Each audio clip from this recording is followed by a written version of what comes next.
I was stirring the soup when my daughter-in-law tore the pot from my hands. "Who cooks like this? You're useless," Lauren screamed in that voice I had learned to fear more than silence. My son, Mark, was 10 feet away, sunk into the same sofa I bought when he still called me mommy. He turned up the volume on the television. He pretended not to hear, just like always. The boiling stew splashed onto my hand, but I didn't scream. I didn't scream anymore. I had gotten used to the pain of small burns, the kind that don't leave a mark on the skin but rot you from the inside. Lauren kept ranting about my cooking, about my incompetence, about how I was a burden in her house. That word, her house, cut through me just like all the times before. This was my house, the house Arthur and I built brick by brick over 32 years of marriage. But I didn't say anything anymore. I walked toward the pantry with slow steps. My knees creaked. I am 68 years old, and my body now charges me for every humiliation with a different ache. I opened the door to the high cabinet, the one where I kept the white porcelain china with the gold trim that had belonged to my mother-in-law, Helen. It had been valued by an antique dealer at $10,000, the most precious heirloom of the family. I took out the entire stack of plates. Lauren stopped yelling. "What are you doing, you crazy old woman?" I didn't answer. I just held that tower of porcelain in my trembling hands, those wrinkled hands she despised so much, and I let it fall. The crash was beautiful. It was as if 50 years of silence had shattered all at once. The plates exploded against the ceramic floor in 1,000 glittering pieces. Lauren shrieked. Mark came running from the living room, his eyes wide, his mouth open. He froze in the doorway.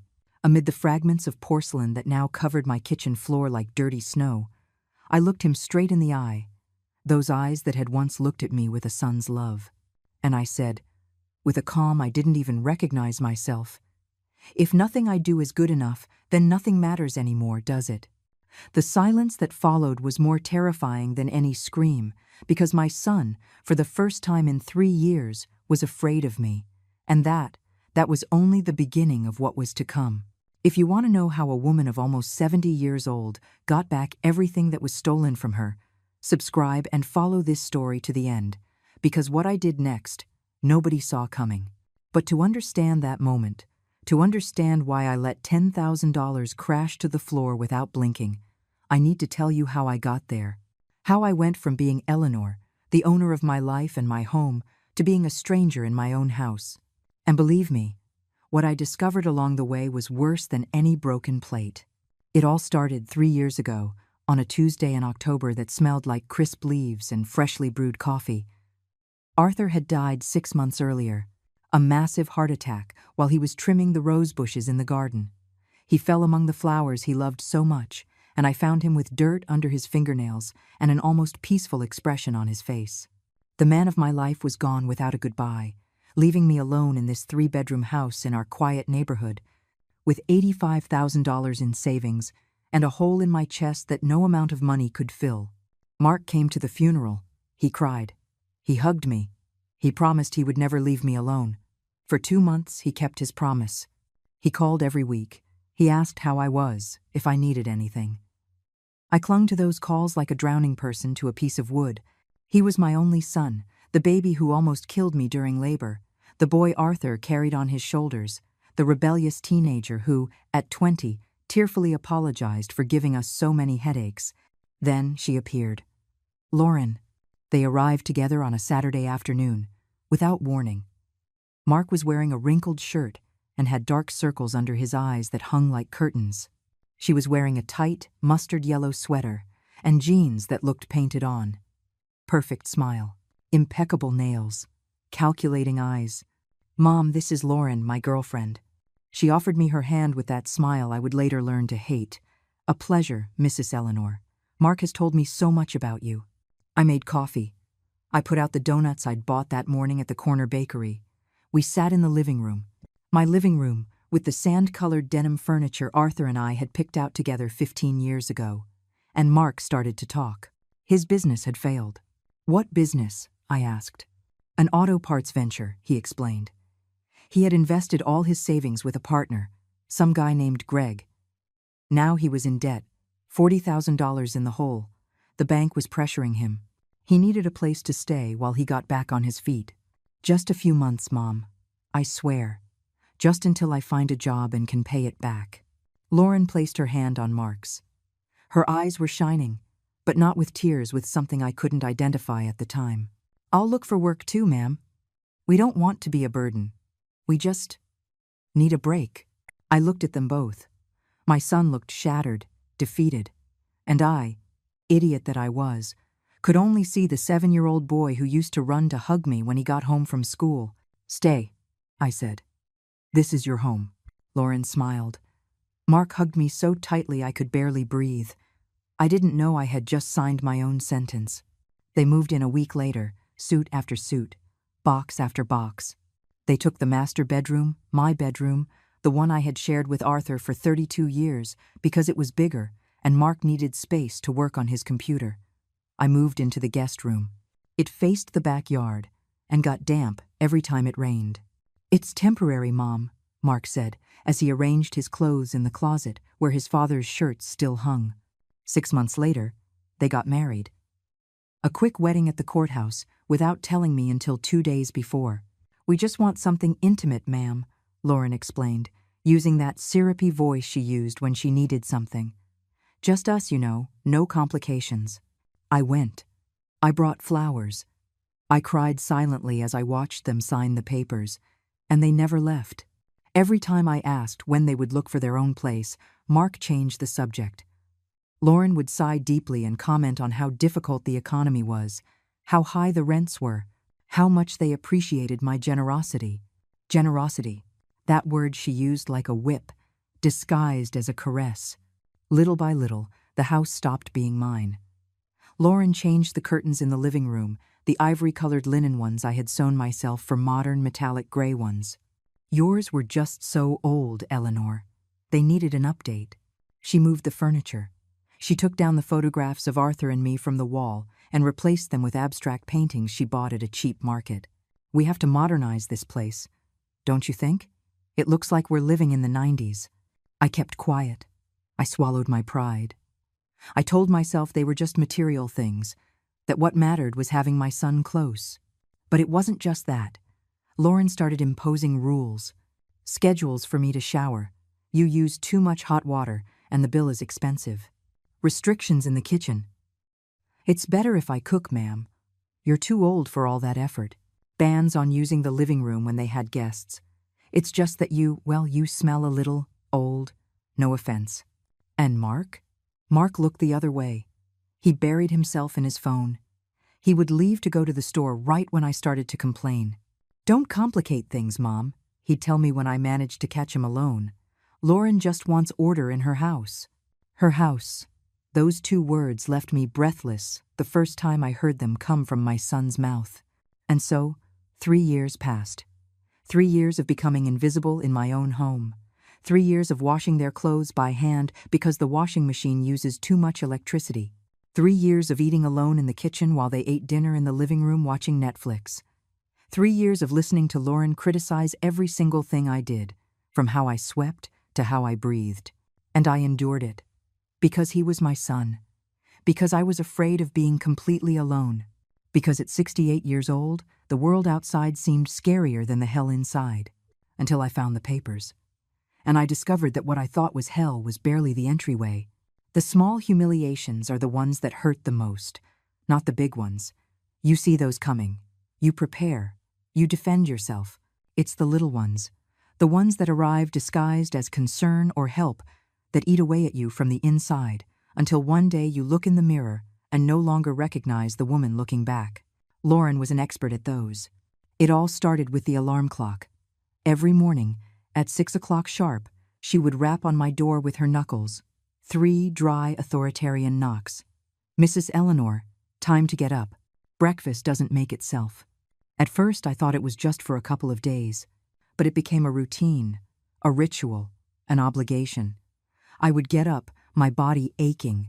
The arthritis in my knees was worse in the mornings, and I would drag myself to the kitchen while they continued to sleep in my bed, under my sheets, in my bedroom. I would make scrambled eggs and ham, hash browns, warm toast, and coffee with cinnamon. Everything just how Mark liked it since he was a child. But nothing was ever good enough anymore. "The eggs are runny," Lauren would say, pushing the plate away with disgust. "Can't you even crack an egg, ma'am?" "The coffee is cold," she'd complain, without looking up from her phone. "You let it sit too long again." Mark ate in silence, his eyes glued to his plate, as if he didn't hear a thing, as if I didn't exist. Then came the laundry. "Ma'am, the washing machine uses too much electricity," Lauren announced one afternoon, hands on her hips, standing in the patio doorway. "Besides, you don't pay a single dollar for utilities. The least you can do is wash by hand." So there I was, at 68 years old, with hands that no longer had the strength they used to, kneeling in front of a plastic tub, scrubbing her silk blouses, her designer jeans, my son's underwear, which broke my heart to touch because it reminded me of when he was a baby, and I changed his diapers with all the love in the world. My knuckles cracked, my skin peeled, but I couldn't complain, because it was the least I could do after all her generosity. That damned word again. Generosity. Then came the scheduling restrictions. "You can't shower after 7 o'clock at night," Lauren ordered. "The water heater uses too much gas, and we pay for it. You can't watch television in the living room when we have guests," she added another day. "It's just that, well, you smell a bit off. It's not personal, ma'am. It's just that at your age, you know, the body changes." She humiliated me in front of her friends, in front of her parents. Once, during a dinner party she organized without telling me, she locked me in my room from the outside. "She's just so tired," I heard her tell the guests. "It's better if she rests." I spent 3 hours in there, listening to laughter and music on the other side of the door, banging until my fists were sore, until the party ended and Lauren remembered she had locked me in. "Oh, sorry, Eleanor. I completely forgot." And Mark, my son, the child I bore after 22 hours of labor, nothing. Absolute silence. One afternoon I confronted him. I waited for him in the hallway as he came out of the shower, his hair still wet, smelling of that expensive shampoo he bought with my money. "Mark, I need to talk to you." "Not now, Mom. I'm in a hurry." "It's important." He sighed. That sigh I knew so well. The one he used as a teenager when I asked him to clean his room. "What is it now? Is it Lauren? She treats me horribly, son. She humiliates me. She makes me feel like I'm in the way in my own house." He rubbed his face with his hands. He avoided my gaze. "Mom, you're getting old. Don't complicate things. Lauren just wants order in her house. If you don't like it, well, you can always find another place." I felt the floor open up beneath my feet. Her house? "Mark, this is my house. Your father and I paid for it over 30 years. "Yes, but we pay the utilities now. We keep this place running. You're just here. You're just here." Those 3 words knocked the wind out of me. My son was looking at me like I was a piece of old furniture that was no longer useful, but that he didn't have the heart to throw away. "What did that woman do to you, Mark? Where is the son I raised?" "I grew up, Mom. That's what happened. I'm not your little boy anymore. I have my own family now." He left. He left me standing in the hallway, tears rolling down my cheeks, hugging myself because there was no one left to hug me. I didn't eat dinner that night. I stayed in my room, staring at the damp patches on the ceiling, wondering at what exact moment I had lost my son. But the worst was yet to come. Because 3 weeks later, while looking for a utility bill that Lauren swore I had misplaced, I opened the desk drawer in the study Arthur's old desk and found a manila folder hidden under some old files. I opened it with trembling hands, and what I saw inside made the world stop. They were legal documents, notarized deeds, papers with the stamp of a lawyer I didn't know. And my name, Eleanor, appeared over and over, next to words that froze my blood. Mental incompetence, progressive senility, inability to manage assets. They were trying to declare me mentally unfit. They were trying to take everything from me. My own blood was stealing the house that Arthur had given 30 years of his life for. My hands were shaking so much I could barely hold the papers. There were medical reports, fakes, because I had never been to that doctor, with fabricated diagnoses, statements signed by witnesses who had supposedly seen my mental decline, all of it carefully manufactured. And at the end of the file, a document that shot through me like a bullet. Bank statements. From the joint account I had opened with Mark for emergencies, the one that held the $85,000 Arthur had left me. There were only $33,000 left. They had taken $52,000, more than half, stolen, by my son and that snake who called herself my daughter-in-law. I collapsed into the desk chair, the same one Arthur used to sit in on Sundays to do the accounts, and I sobbed until I had no tears left. How had I gotten here? How had I let them destroy me like this? The answer was simple and painful. Because I loved them. Because they were my family. Because I was afraid of being alone. But that afternoon, among those papers that smelled of betrayal, something inside me changed. The fear began to curdle into rage. And rage, as they would soon find out, can be far more dangerous than silence. I put the documents back exactly as I found them. With hands that still trembled, I refolded every paper along its original crease, slid them back into the manila folder, and hid it under the same old files. I closed the drawer slowly, silently, as if someone could hear me, even though the house was empty. Lauren was out shopping. Mark was at a job interview, just one more lie in the collection they had built around me. I sat on the living room sofa, the one they didn't let me use when they were home, and I looked at the walls of my house as if seeing them for the first time. The photographs of Arthur were gone. 32 years of marriage, erased as if they had never existed.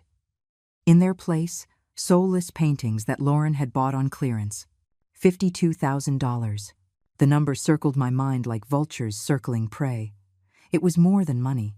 It was Arthur's sweat, waking up at 5 in the morning for 30 years to drive his taxi.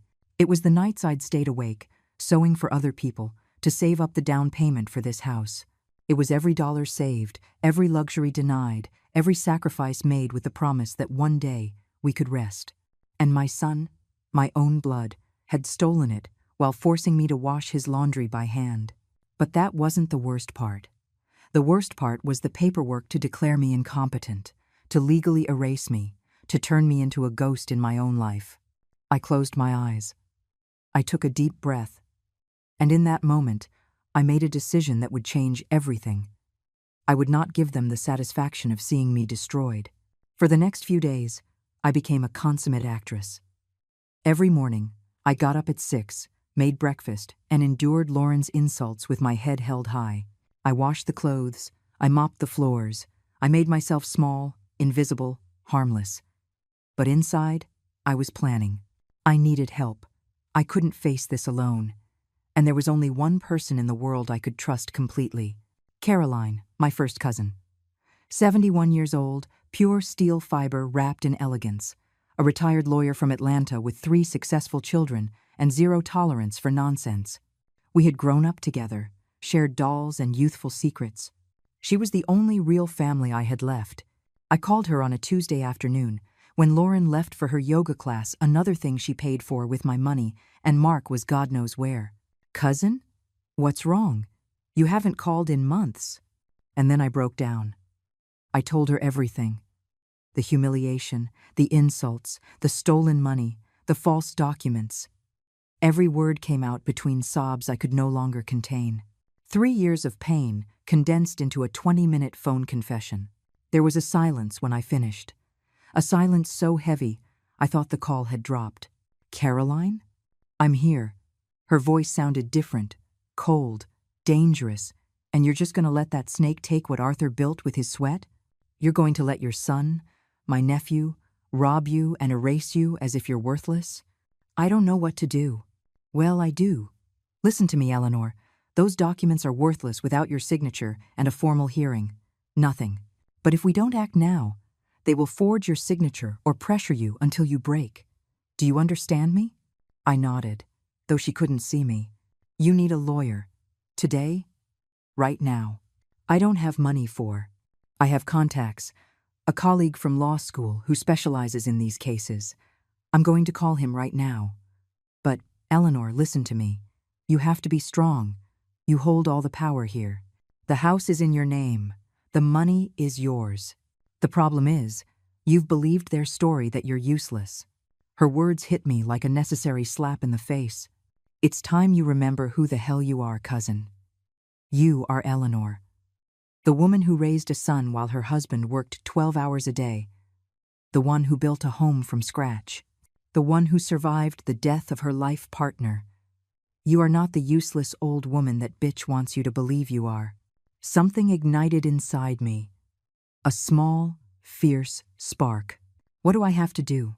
First, don't touch those documents. Leave them there as evidence. Second, the lawyer will call you tomorrow. His name is Stephen. You trust him with everything. Third, you need proof of the humiliation. Do you have a way to record them? I don't know how to use those things. Do you have any neighbors you trust? I thought of Paige, the girl from apartment 42. A nursing student. Always kind. Always asking if I needed anything when we crossed paths. Yes, there's a young woman. Perfect. Ask her for help. Tell her you need to install cameras or record with your phone. Young people know about these things. We need evidence of how they treat you. Every insult, every humiliation, everything. Caroline, I'm scared. I know, cousin. But you know what's scarier? Ending your days in a nursing home while those two spend your money on vacations. Is that what you want? No. Then fight. Fight with everything you have. And you are not alone. I'm flying in this weekend. We are going to take down that snake and that ungrateful son until they beg for mercy. We hung up. I sat in the living room, staring at my wrinkled hands. Those hands Lauren despised so much. And for the first time in 3 years, I didn't see them as weak. I saw them as weapons. The next day, Stephen called me. A professional voice, a serious tone. He explained the legal steps to protect my property and my money. He told me I needed to act fast, block access to the bank account, gather evidence of fraud, document the abuse. Mrs. Eleanor, the law is on your side, but I need you to be brave. Can you do that? I looked toward the kitchen, where Lauren was making a smoothie with organic ingredients that cost $30. Ingredients I had paid for without knowing it. Yes, I replied. I can do that. That afternoon, when Lauren left for the salon, I knocked on the door of apartment 42. Paige opened it with her usual smile. Mrs. Eleanor, how nice to see you. Come in, come in. Paige, I need your help, and I can't explain everything, but please trust me. I told her the basics. She listened without interrupting, and when I finished, her brown eyes were filled with indignation. That bitch. Sorry for my language, ma'am, but that's what she is. Of course I'll help you. Look, I have some small cameras I bought for a school project. They can be hidden easily. And I'll show you how to record audio with your phone. We spent 2 hours practicing. How to turn on the phone's audio recorder without being noticed. Where to place the mini cameras. In the living room clock, in the kitchen vase, in the picture frame in the hallway. When she treats you badly, record everything, Paige instructed. Every word. It doesn't matter how cruel it is. In fact, the worse, the better. I didn't have to wait long. 2 days later, while I was preparing dinner, Lauren stormed into the kitchen. What is this slop? She yelled, pointing at the chicken stew I was cooking. How many times do I have to tell you Mark doesn't eat onions? Are you deaf or just stupid? My cell phone was in my apron pocket. Recording. I'm sorry, Sorry. That's all you know how to say. You know what? Don't even bother cooking. You're useless. You're a burden. If Mark weren't so noble, he would have kicked you out years ago. Every word was registered with perfect clarity. At your age, you should just be grateful we let you stay here. Most old women like you end up abandoned, eating scraps in some miserable nursing home. I kept my head down, my hands busy peeling potatoes, but inside I was smiling, because every insult was a bullet I would later use against her. For the next 2 weeks, I collected evidence like a patient hunter. The cameras captured Lauren yelling at me, insulting me, treating me like trash. The audio recorder caught her cruel comments about my age, my smell, my uselessness. And then I found something I wasn't even looking for. One night, unable to sleep, I went down to the kitchen for a glass of water. It was 2 a.m. The house was silent. But as I passed the living room, I heard voices whispering from the master bedroom. Lauren. But she wasn't talking to Mark. She was on the phone. I crept to the door, my heart hammering in my chest. The wood was ajar, just a crack. I took out my phone, activated the recorder, and held my breath. "Don't be impatient, baby. It's almost done," Lauren was saying in a voice I had never heard before, soft, affectionate, intimate. "The lawyer says we'll have the deeds in a month, max. Yes, in my name. Mark doesn't suspect a thing. The idiot thinks I'm doing it for him." She laughed. A laugh that chilled my blood. "Of course I'm going to leave him, Greg. You think I married that fool for love? Please. He was just the way to get to the house. Yeah, the old woman is almost neutralized. As soon as I have everything signed, I'm filing for divorce, and we're heading to Puerto Vallarta, just like we planned. Greg, the partner from the failed business. The partner who had supposedly stolen everything. There was no failed business. There never had been. Everything, absolutely everything, had been a lie from the beginning. Lauren wasn't just stealing from me. She was stealing from Mark, too. And my son, so stupid and blind, was part of the plan without even knowing it. I recorded for 10 minutes. Every word, every laugh, every detail of the plan to leave me with nothing and abandon my son like a stray dog. When I went back up to my room, I wasn't trembling with fear anymore. I was trembling with pure, crystalline rage. Now I had everything I needed. And best of all, they had no idea that the useless old woman had just become the most dangerous person in that house. The calendar read March 15th, my 69th birthday, 1 year closer to 70. 1 year further from Arthur, who used to sing me happy birthday off-key while bringing me coffee in bed. I wasn't expecting anything. I had learned not to, but Lauren had other plans. "Eleanor," she said that morning, with a smile that didn't reach her eyes, "we're going to have a little dinner party to celebrate your birthday. Something intimate, just family. What do you think?" It caught me by surprise. For 3 years, my birthday had passed completely unnoticed. Not one happy birthday, not a hug, not even a text message from Mark. And now, suddenly, they wanted to celebrate? "That's not necessary," I said cautiously. "I don't want to cause any trouble." "Oh, don't be like that. We insist. Right, honey?" She nudged Mark, who was eating breakfast without looking up from his phone. "Huh? Oh, yeah. Sure. Happy birthday, Mom." He didn't even look at me. Something was wrong. My instinct, the one I had been ignoring for 3 years, was screaming at me to be careful. But I nodded. I smiled. I pretended to be grateful. Because now, I knew how to play the game, too. I spent the day preparing for my party. Lauren had me cleaning the house, so everything looks presentable. I dusted, I mopped, I scrubbed the bathrooms, I polished the mirrors. My knees were screaming in pain. My back was on fire. But I didn't complain. My phone, in my pocket, was recording every order, every hurtful comment. "Ma'am, clean that corner properly. Can't you see the cobweb? Oh, God. At your age, you can't even see straight. Hurry up, the guests arrive at 7, and the kitchen still isn't done." At 6 in the evening, when I had finished making the house spotless, I went to my room to change. I put on a burgundy-colored dress I hadn't worn since Arthur's funeral. I put on a little makeup, just some powder and discreet lipstick. I combed my gray hair, which Lauren always said made me look unkempt. I looked in the mirror. The woman looking back looked tired, but there was something new in her eyes. Something hard, determined. "Happy birthday, Eleanor," I told myself. "May it be the last one you spend as a coward." I came downstairs at 7 o'clock sharp. The living room was decorated. Gold balloons I had inflated that afternoon, and a happy birthday banner hung on the wall. The dining room table was set with the embroidered linen tablecloth that had belonged to my mother, but when I saw who the guests were, my stomach turned. Lauren's parents, her brother and his girlfriend. 3 of her friends I had never seen before, and him, Greg, the supposed partner who had stolen from them, sitting right there as if he owned the place, a beer in his hand. Not a single person I knew. Not my friends from church, not my cousin Caroline, not the neighbors I had shared 30 years of my life with. This wasn't my birthday party. This was Lauren's party.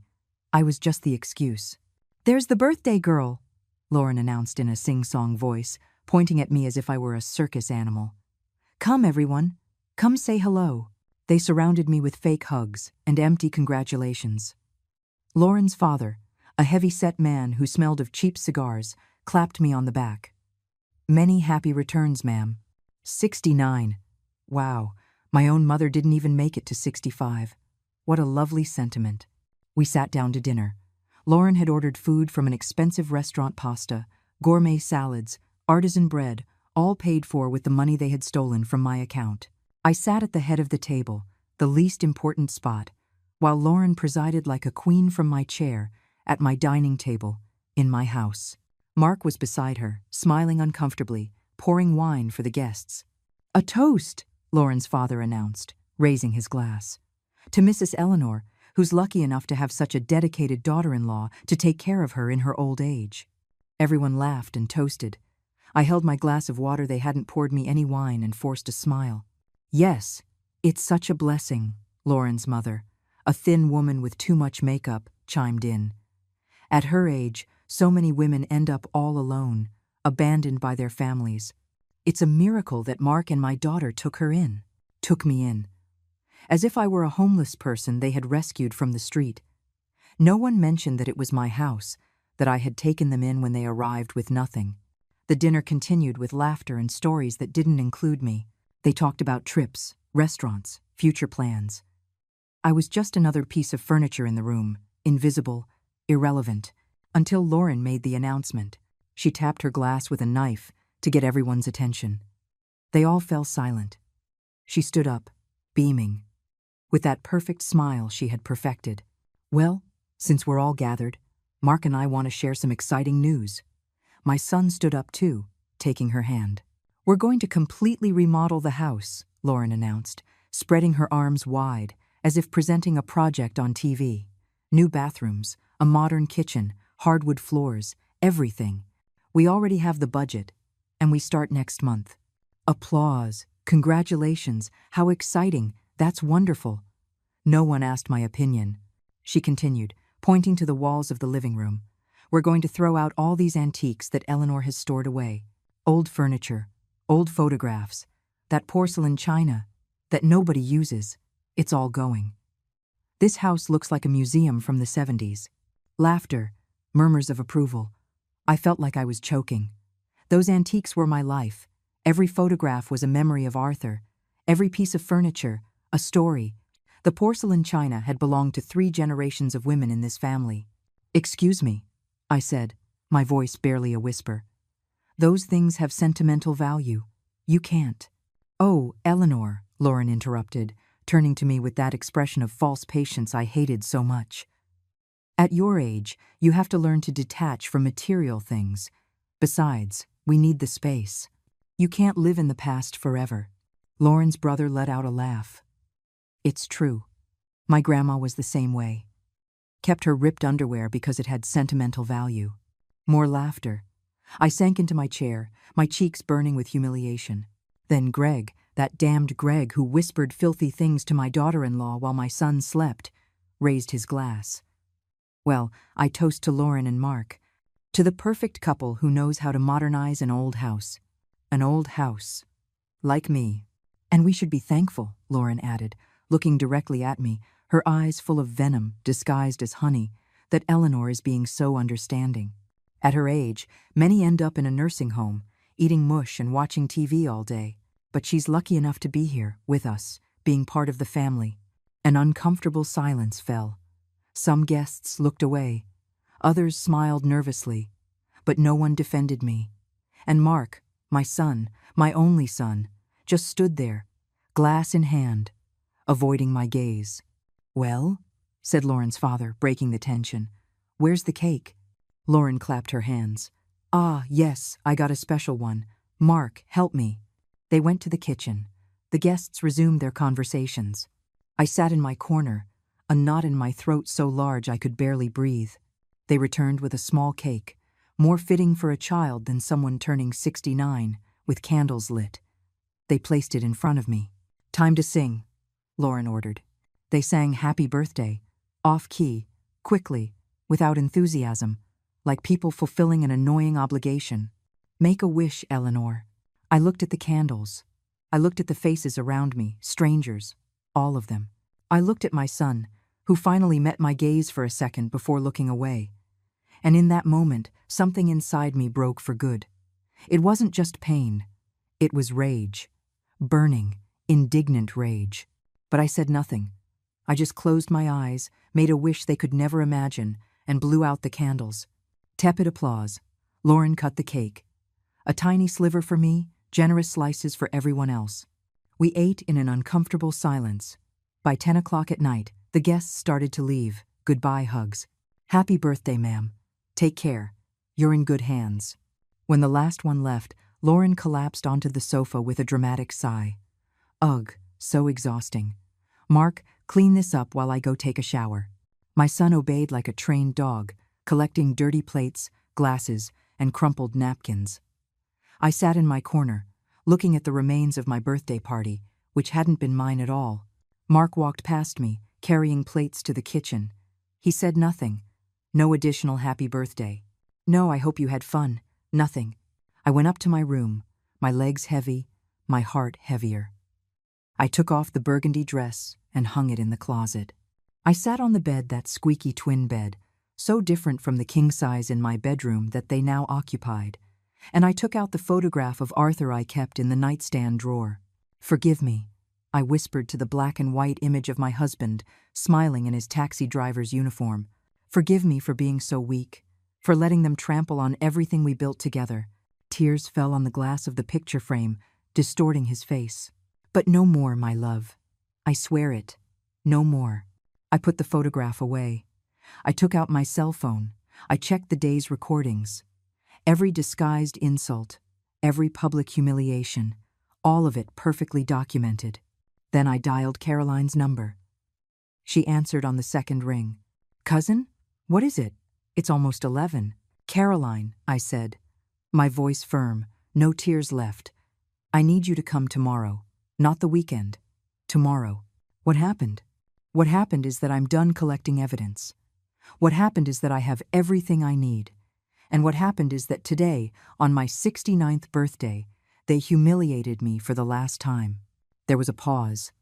I'm packing my bag, my cousin replied, and I'm calling Stephen to have everything ready. The game is over, Eleanor. Now, the war begins. I hung up. I turned off the light. But I couldn't sleep. Because for the first time in 3 years, I wasn't afraid of the next day. I was anticipating it. The next morning dawned gray. Heavy clouds covered the sky, threatening a storm. But I felt strangely light, as if something toxic had finally drained from my body during the night. I got up before Lauren knocked on my door. I dressed with care. Jeans, a mustard yellow blouse, the knitted sweater Arthur gave me on our last anniversary. I looked in the mirror, and for the first time in months, I recognized the woman reflected there. Eleanor. Not the victim. Not the useless old woman. The woman who had survived poverty, a difficult childbirth, and the death of her husband. The one who had fire in her veins, even if she had forgotten it for a time. I went down to the kitchen. I made coffee, just for me. I took a pastry from the pantry. I sat at the table and ate in silence, watching out the window as the clouds grew darker. At 9 in the morning, I heard footsteps on the stairs.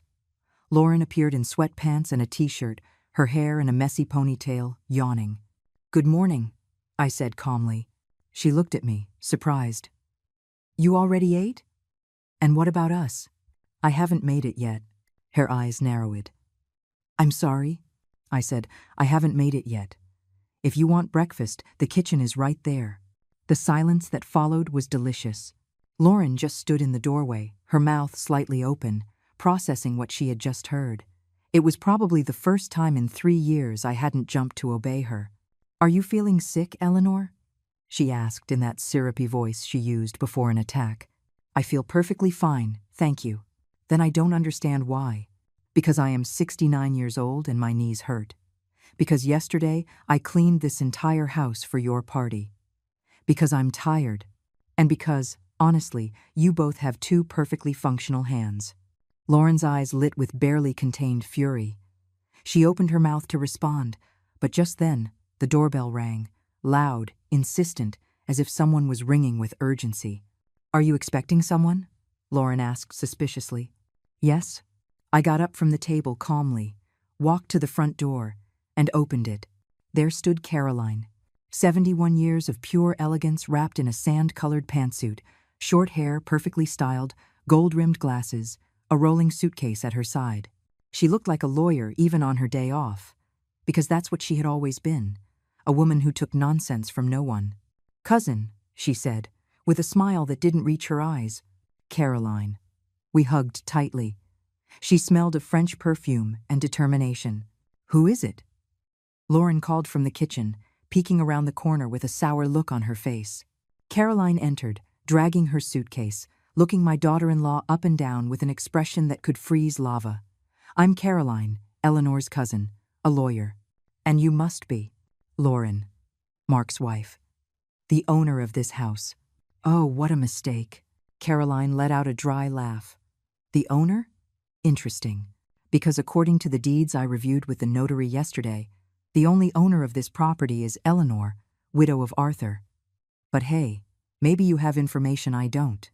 Lauren's face went pale, then red, then purple. I meant that.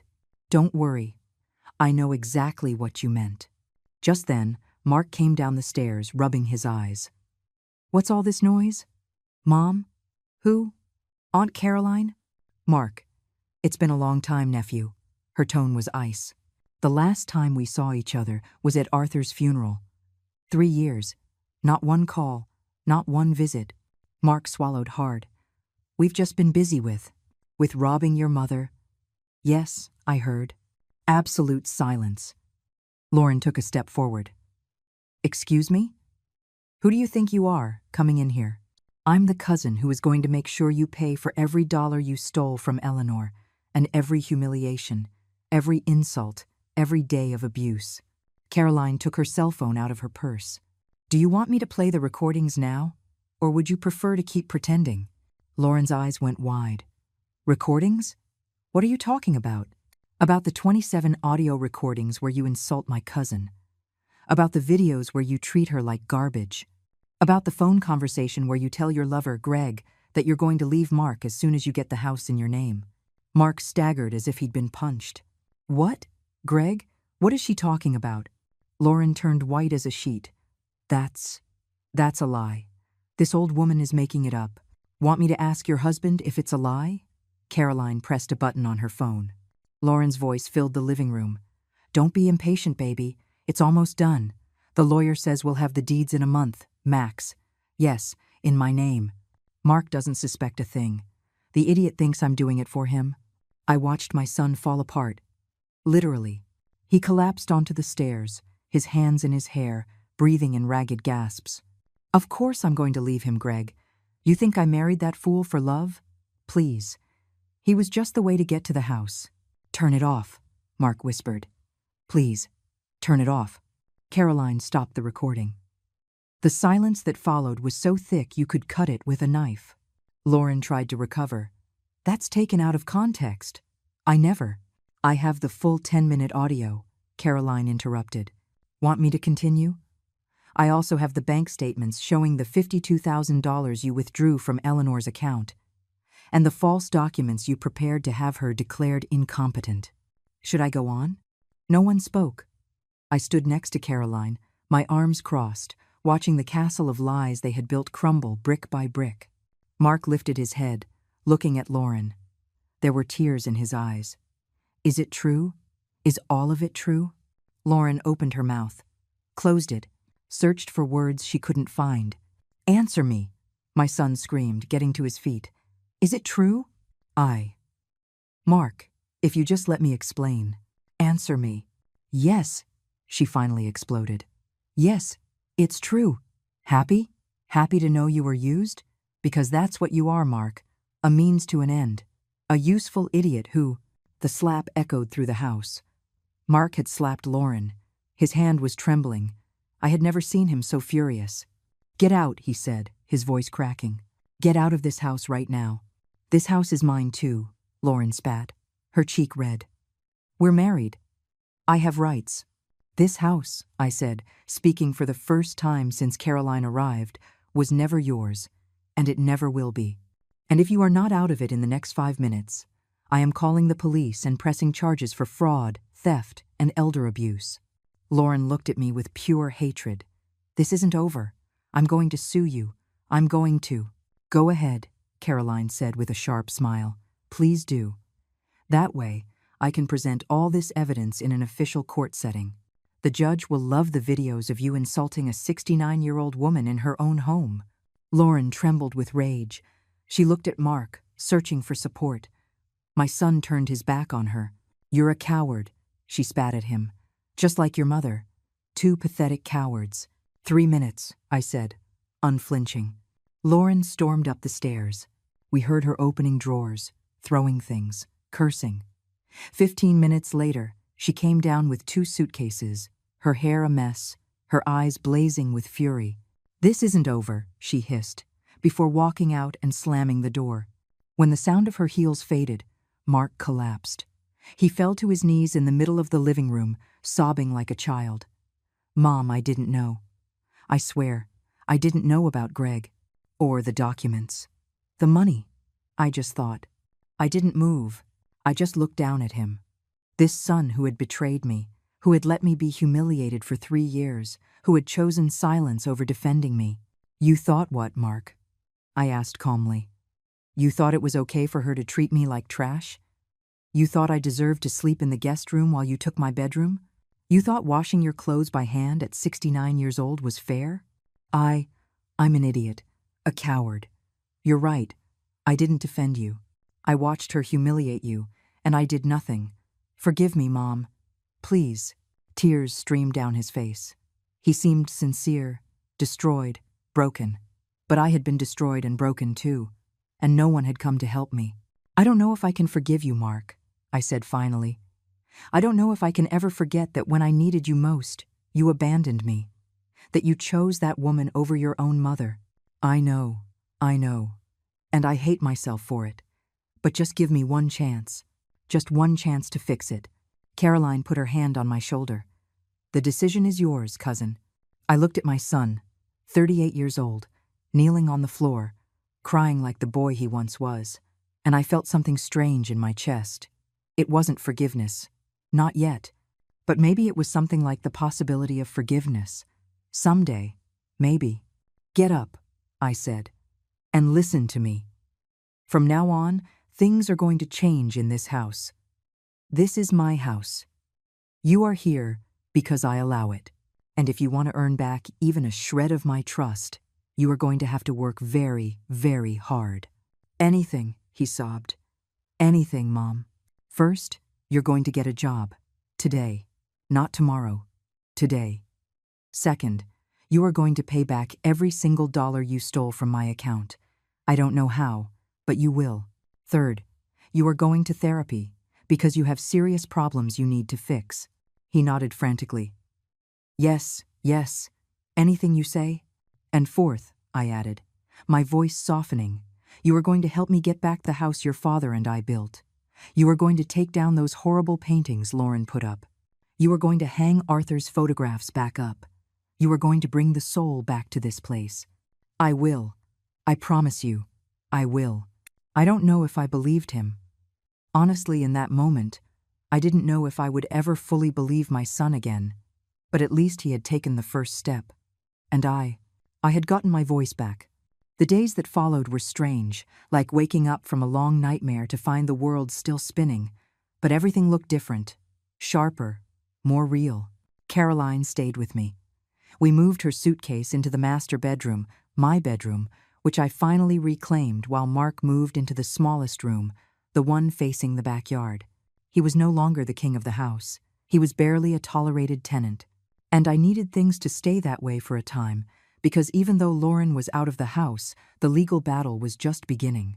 "Listen, cousin," Caroline told me that night as we sipped chamomile tea in the living room, my living room, with my furniture back in its proper place. "Lauren is going to countersue. She's a cornered snake, and those are the most dangerous. She'll find lawyers. She'll try to claim marital property. She'll invent stories. Can she? Can she take anything from me? Legally, no. The house was in your name long before the marriage. It's your sole property. But that doesn't mean she won't try. That's why we need to be 3 steps ahead of her. Stephen, the lawyer Caroline had found for me, came the next day. A man in his 50s, impeccable gray suit, a worn leather briefcase that spoke of years of experience. The 4 of us sat at the dining room table, Stephen, Caroline, Mark, and me. With documents spread across the wood table Arthur had bought at an auction 20 years ago. Mrs. Eleanor, Stephen began, adjusting his glasses. The situation is serious, but manageable. First, the good news. You have solid proof of fraud, misappropriation, and abuse. The videos and audio recordings are overwhelming evidence. The false documents to declare you incompetent are a serious crime. And the bad news? I asked. Recovering the stolen money will be complicated. Your son and daughter-in-law spent that $52,000. Some on remodeling that added value to the house, which can be argued as an investment. Other parts on personal expenses that will be hard to trace. I looked at Mark. He was pale, with deep, dark circles. He hadn't slept well since Lauren left. What did you spend my money on? I asked him directly. My son swallowed. I don't know all of it. Lauren handled the finances. But I know she redid the master bedroom, changed the floors, bought new furniture, paid for her car. Her car? A new Mazda CX-5. $38,000. It's in her name. The rage climbed back up my throat. Almost $40,000 on a car. With my money. We can put a lien on the vehicle, Stephen said, taking notes. We can also press criminal charges for fraud. But, Mrs. Eleanor, I need you to understand something. A lawsuit like this can take years. It's emotionally and financially exhausting. What do you recommend then? Stephen exchanged a look with Caroline. My cousin gave a slight nod. There is another option, the lawyer continued. Quicker. More. Decisive. But it requires you to be willing to play a little dirty. How dirty? A small smile crossed his face. Legal, but intimidating. You see, Lauren, her history is interesting. We did some research. 3 previous jobs she was fired from for accounting irregularities. A civil suit in Atlanta for defrauding an elderly man. It never went to trial because they reached an out-of-court settlement, but the file exists. I sat up straighter. She's done this before? It appears so. She has a pattern. She targets men with older mothers who own property, seduces them, marries them quickly, tries to take over the assets, and when it doesn't work, or when she gets what she wants, she disappears. Mark covered his face with his hands. My God, was I that stupid? Yes, you were, I said, without pity. But now you're going to help me fix it. Stephen laid out a plan on the table. Here is my proposal. We prepare a legal packet so solid that when she sees it, Lauren will understand she has no way out. A criminal complaint for fraud, a civil suit for damages, a lien on the vehicle, a restraining order, and this is important, the threat of public exposure. Public exposure? Social media, local community Facebook groups, a well-told story about how a woman preyed on a 69-year-old widow. In this day and age, public shame can be more effective than any trial. Caroline smiled with satisfaction. What Stephen is proposing is that we pressure her until she accepts a settlement. She gives back what she can. She signs papers relinquishing any and all right to this property, and she gets out of this city for good. And if she doesn't accept, Stephen added, then we activate everything. We bury her, legally and socially. But my experience tells me she will accept. Predators like her would rather run than face the consequences. I looked at the documents, the photos of Lauren that Stephen had found, the old case files, the evidence I had gathered myself for weeks. Do it, I said finally. Prepare everything. But I want to be there when you give it to her. Stephen nodded. It will be done. I need 1 week to assemble the full file. In the meantime, Mrs. Eleanor, it is crucial that you have no contact with her. No messages, no calls, no accidental run-ins. Total silence. During that week, I dedicated myself to reclaiming my house. With Mark's help, he worked like a man possessed. Perhaps trying to atone for his guilt, we removed every trace of Lauren. The abstract paintings went in the trash. The gray curtains were donated. The modern cushions she'd bought were given to Paige, my neighbor.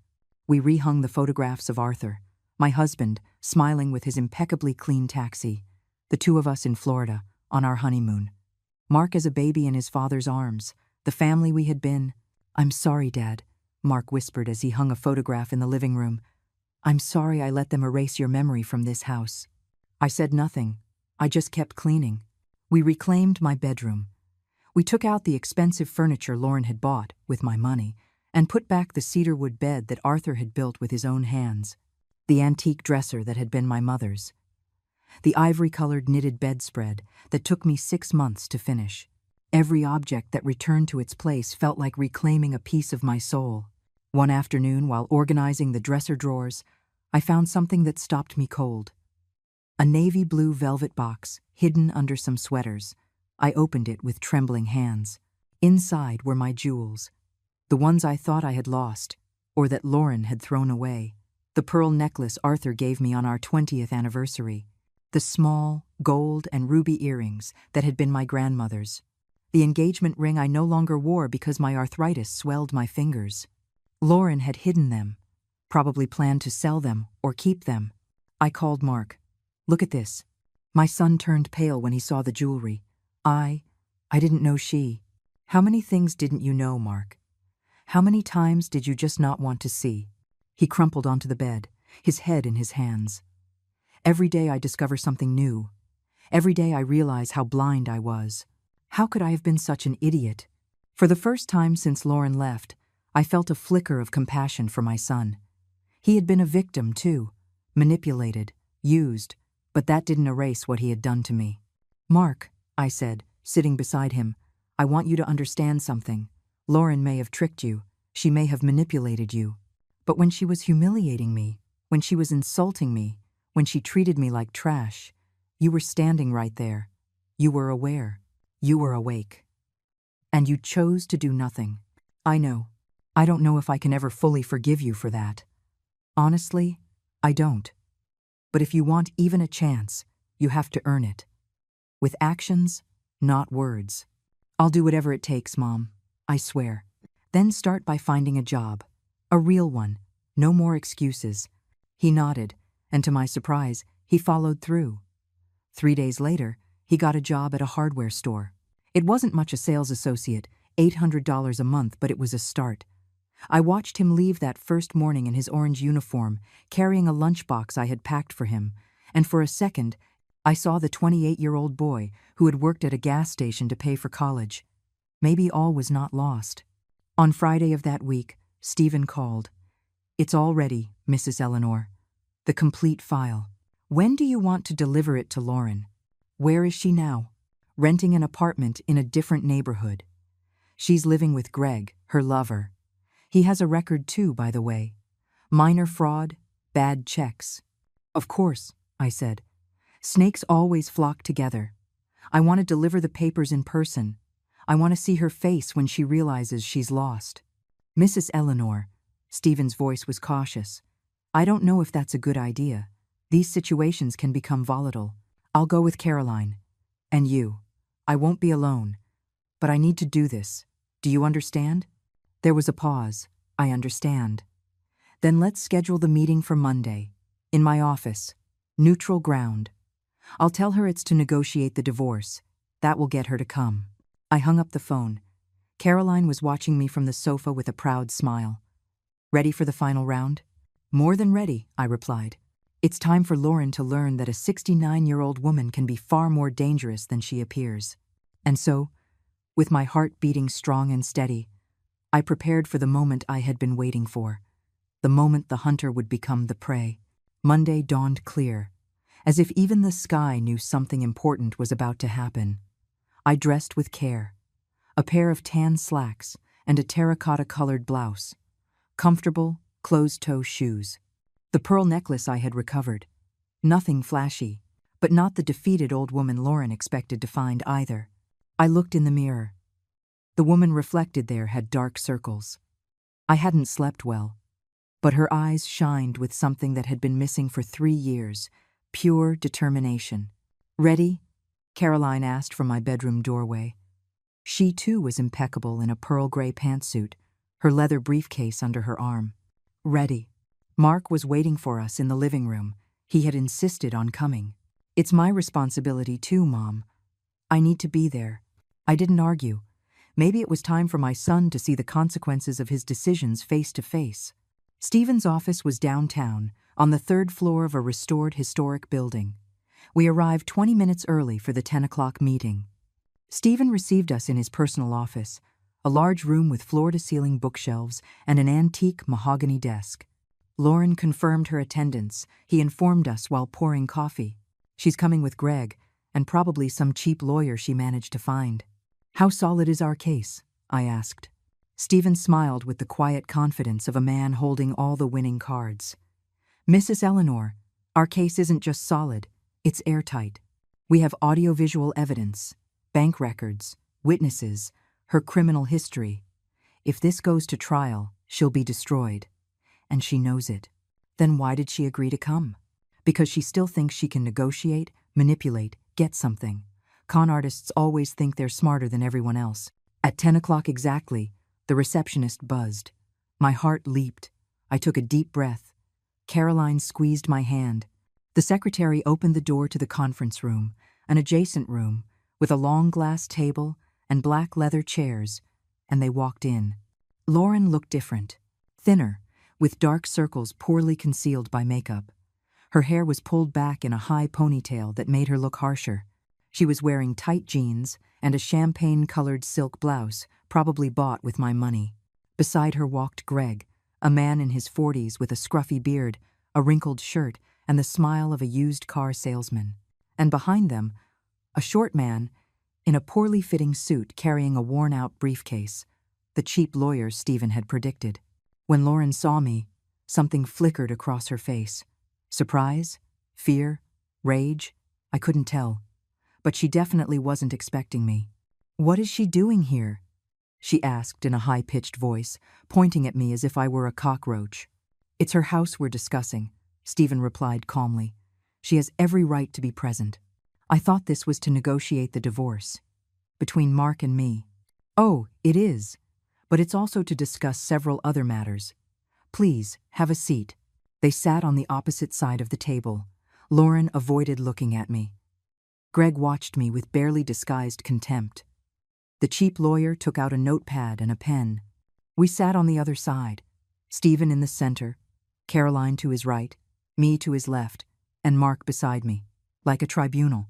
Stephen opened his briefcase and took out a thick folder. He placed it on the table with a heavy thud that echoed in the silence. Well, let's begin. Mrs. Lauren, you are here because my client, Mrs. Eleanor, has several serious accusations against you. The cheap lawyer cleared his throat. With all due respect, counsel, my client is not obligated to.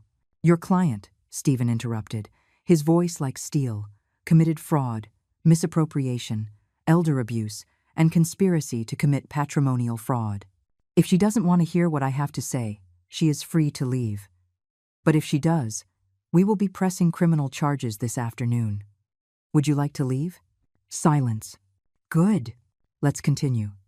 Stephen opened the folder. He took out copies of the bank statements and slid them across the table. Between January of 2023 and October of 2025, you and Mark withdrew $52,000 from a bank account belonging to Mrs. Eleanor. Money that was not yours. That is called theft. Those were household expenses, Lauren protested, regaining some composure. We were maintaining the house, utilities, gas, food. We were entitled. $38,000 for a car? Caroline asked sharply. Was that a household expense? Lauren's jaw tightened. Stephen slid another document across. Then we have this. False notarized documents attempting to declare Mrs. Eleanor mentally incompetent. Forged signatures, fraudulent medical reports. The cheap lawyer turned pale. I would have to verify. We already verified. The doctor who supposedly signed these reports doesn't even exist. It's a fabricated name. That is forgery of a public document. A felony. He slid more papers across. Lauren looked at them as if they were venomous snakes. We also have this. Stephen took out a USB drive and plugged it into a laptop. The screen projected onto the white wall behind us. 27 videos documenting verbal and psychological abuse against my client. Would you like to see a few? That won't be necessary, the cheap lawyer muttered. I insist.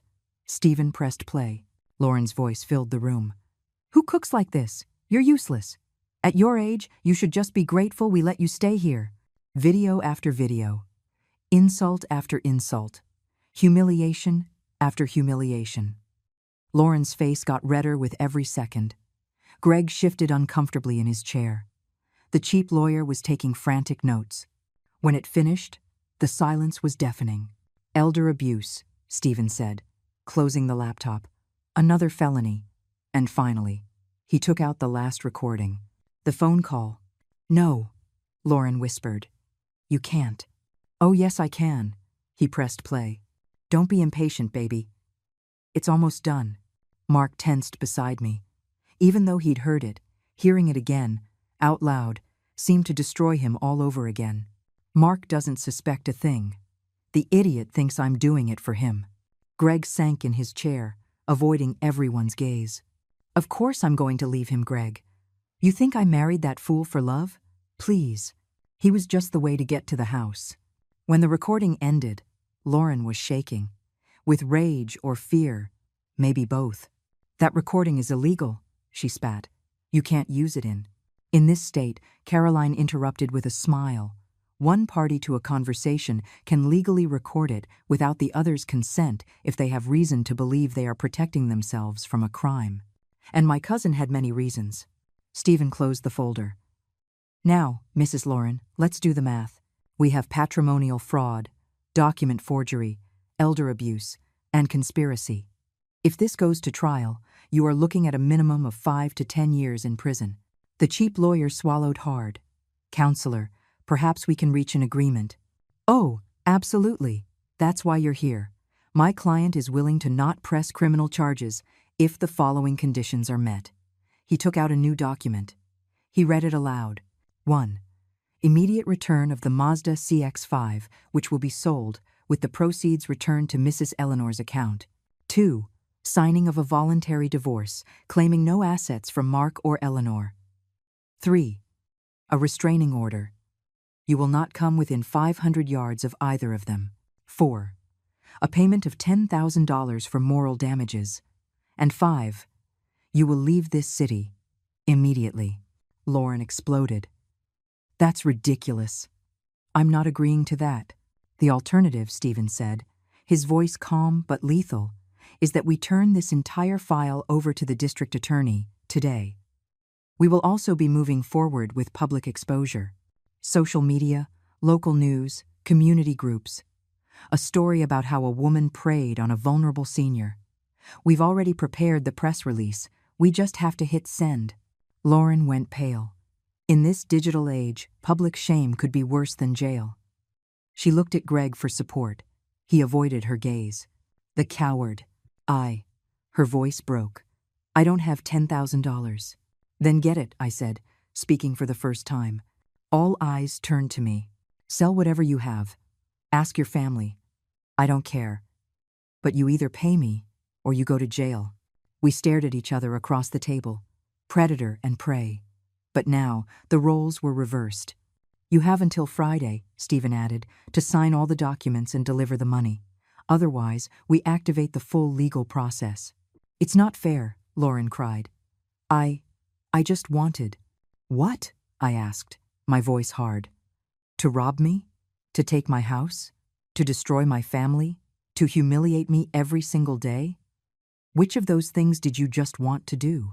She didn't answer. She just cried, her hands covering her face, but they were tears of rage, not remorse. This meeting is over, Stephen declared. You have until Friday at 5 in the afternoon. After that, there's no turning back. They got up. Lauren practically ran for the door, followed by Greg and the useless lawyer. But before she left, she turned toward me one last time. I won't forget this, she hissed, poison in every word. Someday, you're going to regret. What? I interrupted, standing up. Defending myself? Taking back what's mine? No, Lauren. The only one here with regrets is you. You're going to regret underestimating a useless old woman." She left, slamming the door. When her footsteps faded down the hall, I collapsed back into my chair. My legs were shaking. My heart was pounding so hard I thought it would burst from my chest. Caroline hugged me. "You did it perfectly, cousin. Perfectly." Mark was looking at me with something that might have been admiration, or shame, or both. "Mom, No," I said, holding up a hand. "Not yet. First, let's let this finish. Then, you and I will talk." Stephen was packing his documents with a satisfied smile. "Let's place our bets. You think she'll show up on Friday?" "She'll show up," Caroline said with certainty. "Cowards always choose the easy way out." And she was right. On Friday at 3 in the afternoon, 2 hours before the deadline, Lauren appeared at Stephen's office. Alone. No Greg, no lawyer. She had the signed documents, a certified check for $10,000, and the keys to the Mazda. She didn't say a word.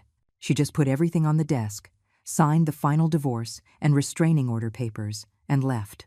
I watched her go from the office window. She was walking with her shoulders slumped, defeated, dragging a small suitcase behind her. A taxi picked her up on the corner. And just like that, Lauren was gone from our lives. "It's over," Caroline whispered. "It's over," I repeated. But something didn't feel completely settled, a strange feeling in my stomach, like when you know the storm has passed, but the air still smells like rain. And I was right to be wary.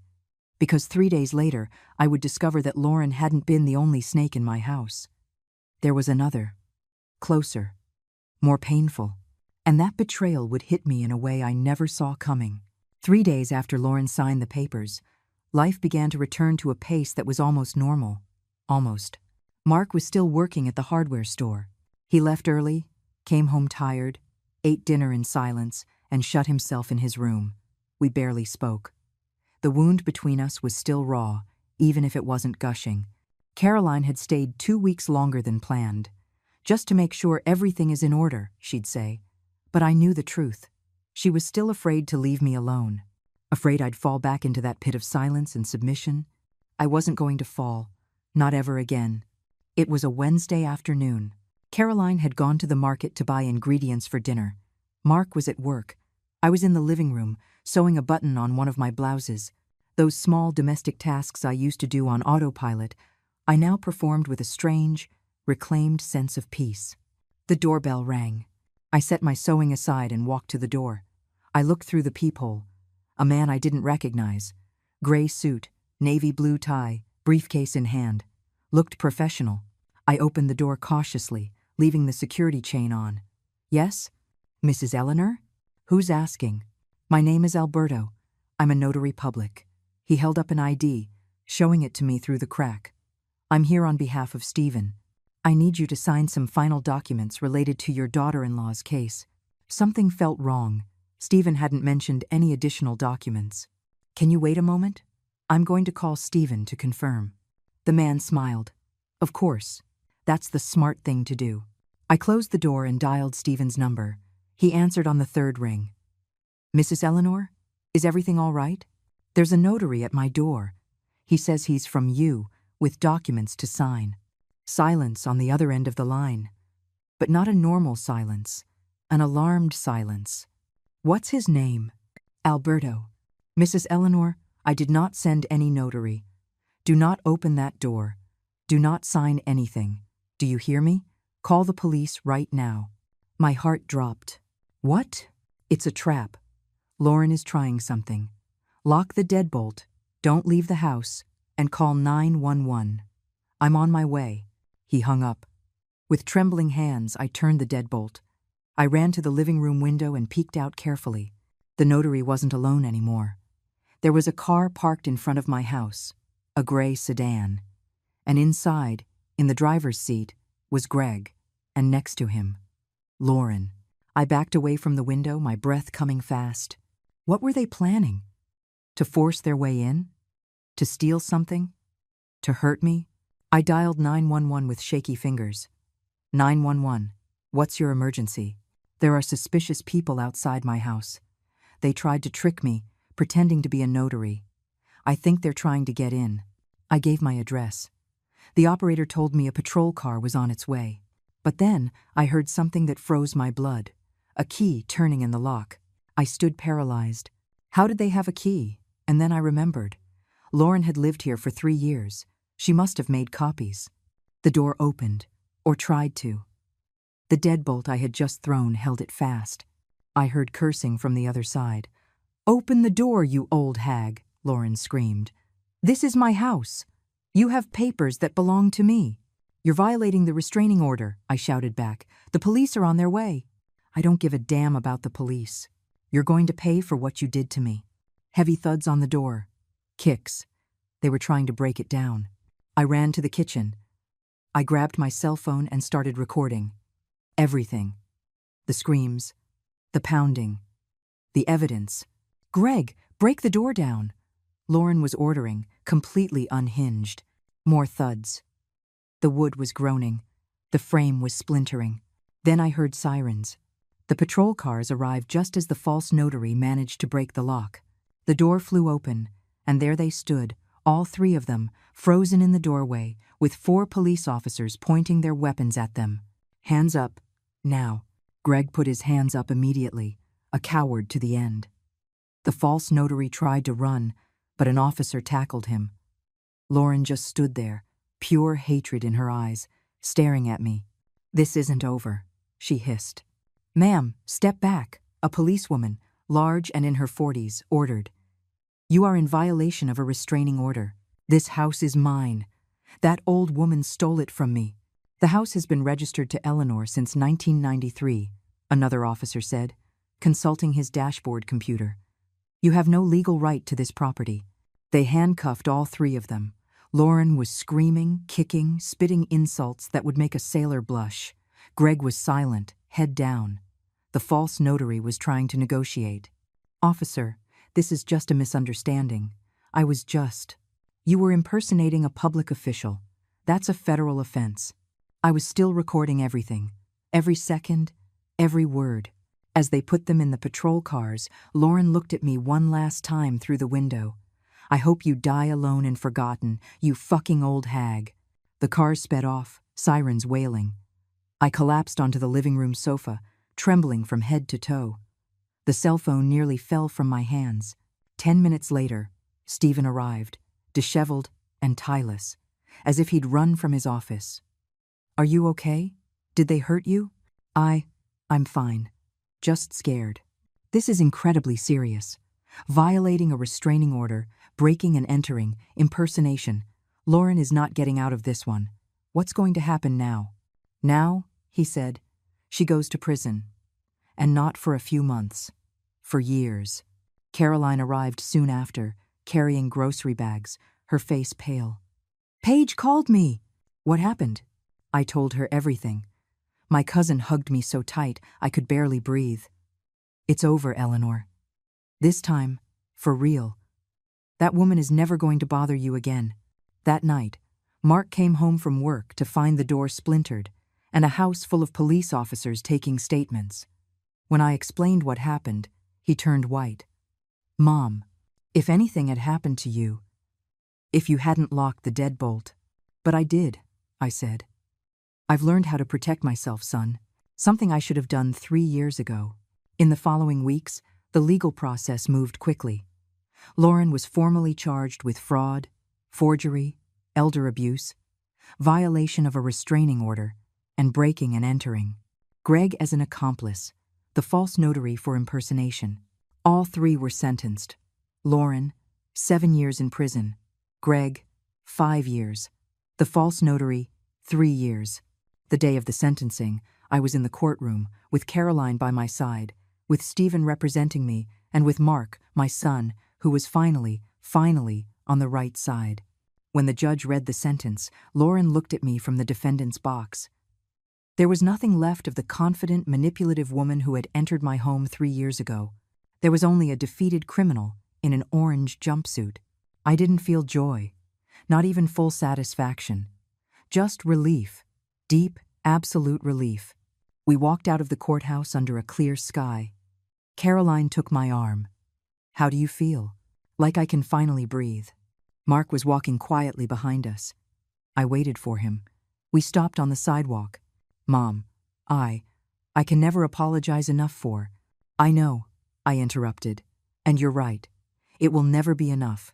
But Mark, look at me. He lifted his head. His eyes were wet. You made terrible mistakes. You failed me when I needed you most. But for these last few months, you've been trying to fix it. Little by little. And that counts. It doesn't erase what happened, but it counts. Does that mean? It means I'm willing to try. To rebuild what was broken between us. It won't be fast. It won't be easy. But I'm willing if you are. He broke down. He hugged me, right there on the sidewalk, sobbing like a little boy. I am, Mom. I swear. I'll spend the rest of my life making it up to you. I don't need you to spend your life making it up to me, I said, stroking his hair, which was already starting to gray. I just need you to be a good son from now on, to respect me, to value me, to remember that this is a two-way relationship. I will. I promise. And for the first time in a very long time, I believed him.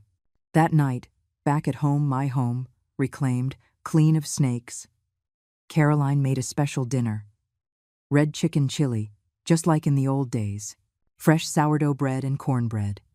The three of us sat at the dining room table, and for the first time in 3 years, a dinner in that house wasn't heavy with tension or fear. There was laughter, shared memories, plans for the future. After dinner, I went up to my bedroom, my real bedroom, not the guest room, and sat on the bed that Arthur had built. I took his photograph out of the drawer. I did it, my love, I whispered. I got our house back. I got our dignity back. And I'm getting our son back. I could almost hear his voice replying, I always knew you were stronger than you thought, Eleanor. I put the photo away and turned out the light. Outside, the city was quiet. Inside, in this house that had seen so much pain, there was finally peace. But this story wasn't over, because the most important chapter was missing. The one about rebuilding, the one about forgiveness, the one about turning the ashes into something new and beautiful. And that chapter was just beginning. The house smelled of freshly brewed coffee and warm pastries. The windows were open, letting in the cool breeze of an April morning. In the living room, the photographs of Arthur were smiling from their frames on the wall. The porcelain china, or what was left of it after my burst of rage, rested in its display cabinet, the broken pieces mended with golden resin, making the cracks visible but beautiful. Scars that told a story of survival. I was in the kitchen, stirring a pot of vegetable soup. But this time, no one was tearing the pot from my hands. This time, I was cooking because I wanted to. Because it was my kitchen. My house. My reclaimed life. Mrs. Eleanor, Paige's voice, my neighbor, called from the front door. I'm here. Where do you want these boxes? In the living room, sweetie. Thank you. Paige walked in, carrying cardboard boxes full of blankets, pillows, and toiletries. Behind her was Caroline, who had decided to move in with me permanently, carrying more bags. Because the house was no longer just my refuge. It had become a refuge for others. 3 months ago, while having coffee with Caroline in the living room, I had a revelation. I looked at the empty rooms Mark had since moved into his own apartment, working hard to pay me back every dollar he owed, and I thought of all the women who were probably going through what I had gone through. Elderly women being taken advantage of by their own families. Abused, ignored, erased from their own lives. Cousin, I said to Caroline, what would you think if we turned this house into something more? And so, the Arthur House was born, a temporary shelter for older women in situations of domestic or financial abuse. A place where they could stay while they sorted out their legal problems, regained their strength, and rebuilt their lives. It wasn't a nursing home. It wasn't a charity. It was a home. Caroline used her contacts to get free legal support for the women who arrived. Stephen offered his services pro bono 2 days a week. Paige, who had become like a granddaughter to me, helped with social media and outreach. And I cooked. I listened. I shared my story. I showed them that it was possible to get up after the hardest fall.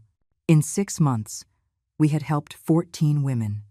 14 stories of pain that were turning into stories of resilience. That morning, we were waiting for number 15. Her name was Estelle. 72 years old.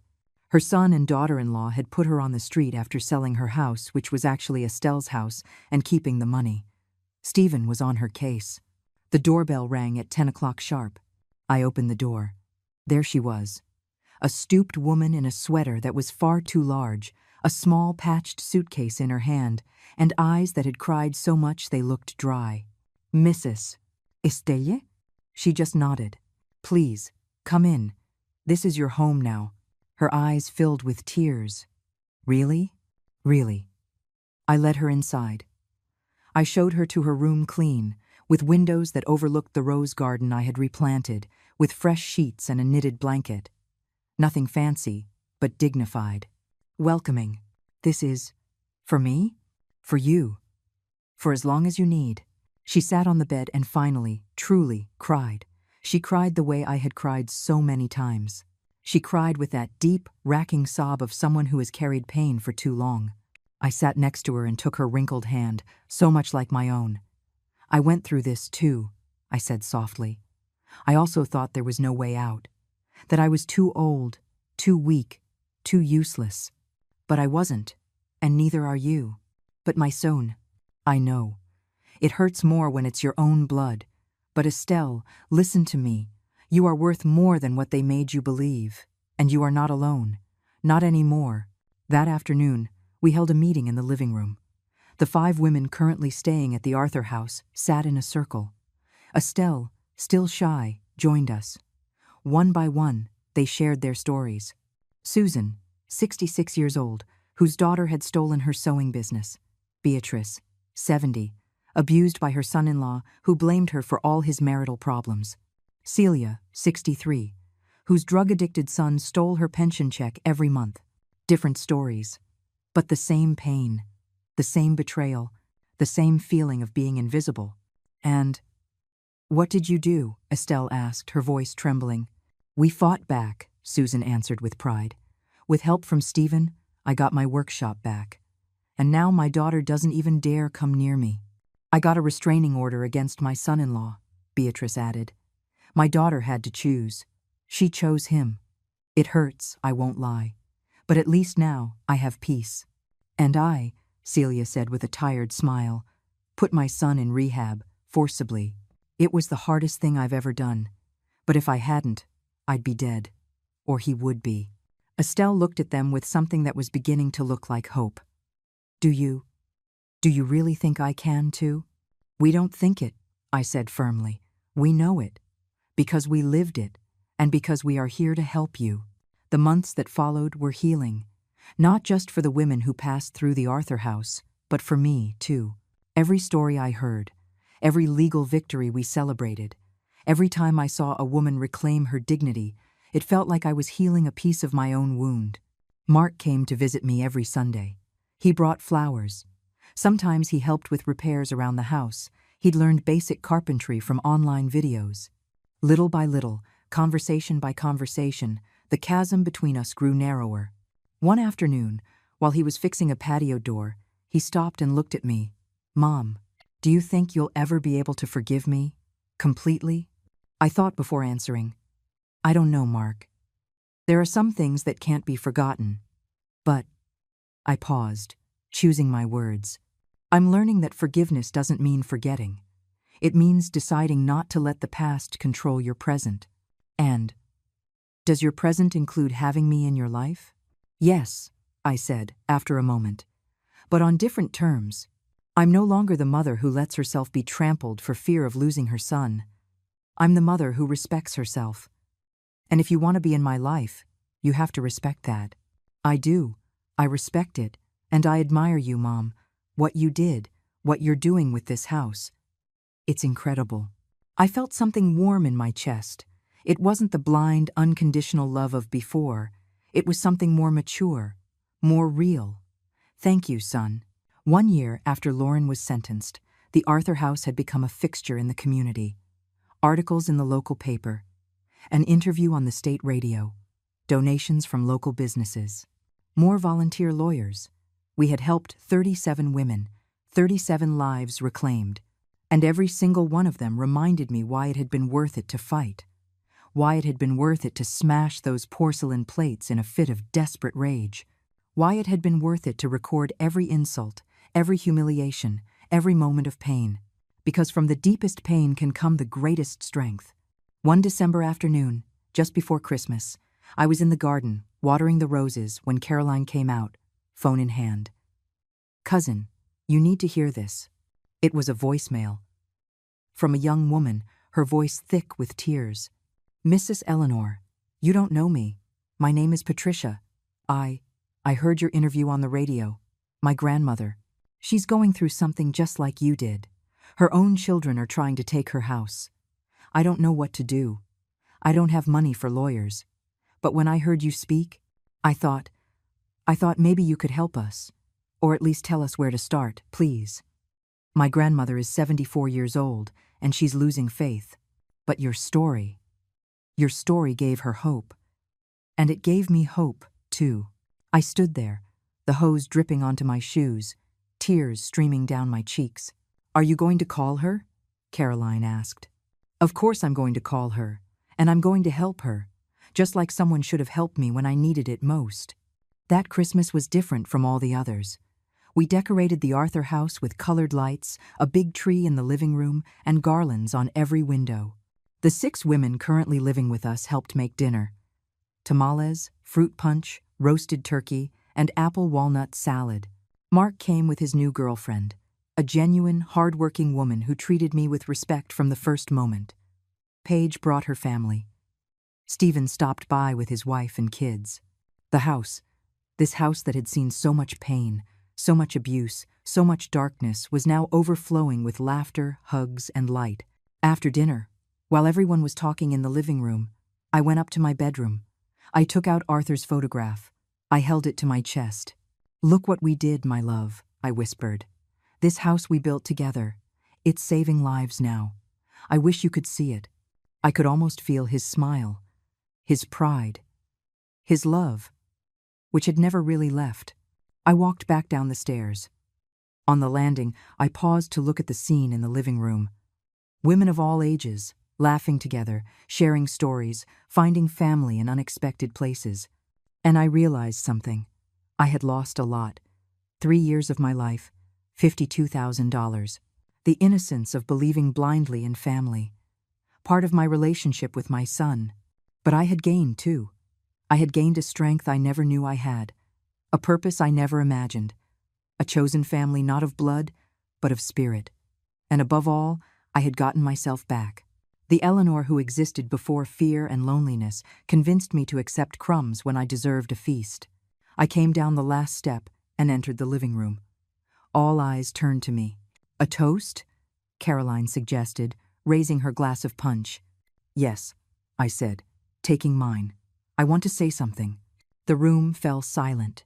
"This year, I learned something I want to share with all of you," I began, looking at the women of the Arthur house in particular. "I learned that it is never, ever too late to fight for yourself. That age is not weakness, it's experience. That family love does not mean letting yourself be destroyed. And that when you hit rock bottom, when you think you can't go on, that is precisely when you discover what you're truly made of." Susan wiped away a tear.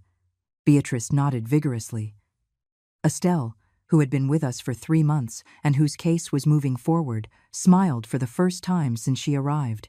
"If there is anyone listening to this who is going through something similar," I continued, "I want you to know, you are worthy, your lives matter, your dignity is non-negotiable, and you are never, ever alone.